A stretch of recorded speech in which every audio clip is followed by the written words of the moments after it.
Hello friends, मैं फरजंद अली। क्या आप जानते हैं जीएसटी और इनकम टैक्स में क्या फ़र्क है? अगर आप नहीं जानते तो मैं आपको इस वीडियो में बताने जा रहा हूँ कि जीएसटी किसको कहते हैं, इनकम टैक्स किसको कहते हैं। अगर आपने मेरे YouTube channel tax help with Farzand Ali को अभी तक सब्सक्राइब नहीं किया है तो प्लीज़ सब्सक्राइब कर लीजिएगा। आपको इस तरह का एक सब्सक्राइब लिखा हुआ दिखाई देगा, वहाँ पर आपको क्लिक करना है। इसके अलावा आपको इस तरह की एक बेल आइकन यानी घंटी का निशान दिखाई देगा, वहाँ पर आपको क्लिक करना है। तो जब आप उस पर क्लिक कर देंगे तो इसके बाद मैं जो भी वीडियो डालूँगा उसकी नोटिफिकेशन आपको मिलेगी और आप मेरी वीडियो सबसे पहले देख सकते हैं। जीएसटी होता है गुड्स एंड सर्विस टैक्स, यानी कोई भी टैक्स जो कि गुड्स पे लगेगा और सर्विस पे लगेगा।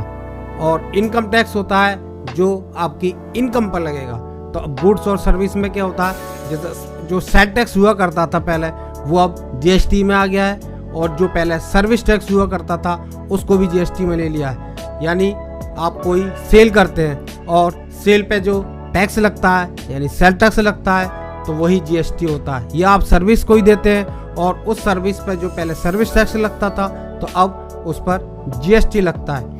और अब अगर हम बात करते हैं इनकम की, तो इनकम टैक्स क्या होता है, जैसे आपकी टोटल सेल होती है, सेल में से आप कुछ माल खरीदते हैं उसका खर्चा होता है, कुछ लेबर पर खर्चा होता है, कोई आप दुकान वगैरह का किराया देते हैं वो खर्चे होते हैं। इसके अलावा और भी बहुत सारे खर्चे होते हैं जो ऑफिस से रिलेटेड होते हैं, आप सैलरी वगैरह देते हैं, तो ये बहुत सारे खर्चे होते हैं। तो उस टाइम खर्चे घटाने के बाद जो आपकी इनकम होती है वो होती है इनकम।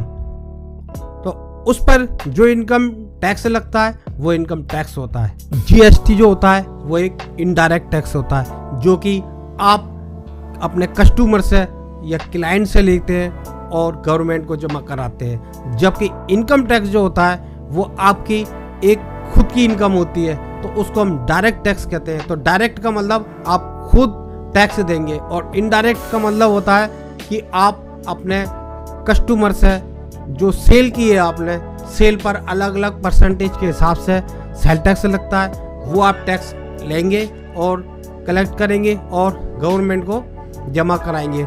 रिटर्न जमा होती है उसकी दोनों की अलग अलग, इनकम टैक्स की अलग तरह से रिटर्न जमा होती है और जीएसटी की अलग तरह से रिटर्न जमा होती है।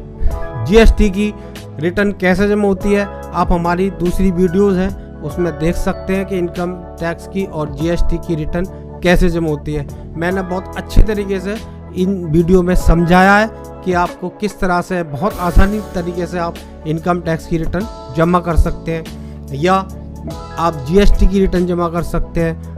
और जीएसटी में भी कितनी तरह की रिटर्न होती है वो मैंने सारी रिटर्न्स की डिटेल से वीडियो बना रखी है, आप मेरे यूट्यूब चैनल पर देख सकते हैं। इसके अलावा इनकम टैक्स का चालान किस तरह से जमा किया जाता है। Thanks for watching this video.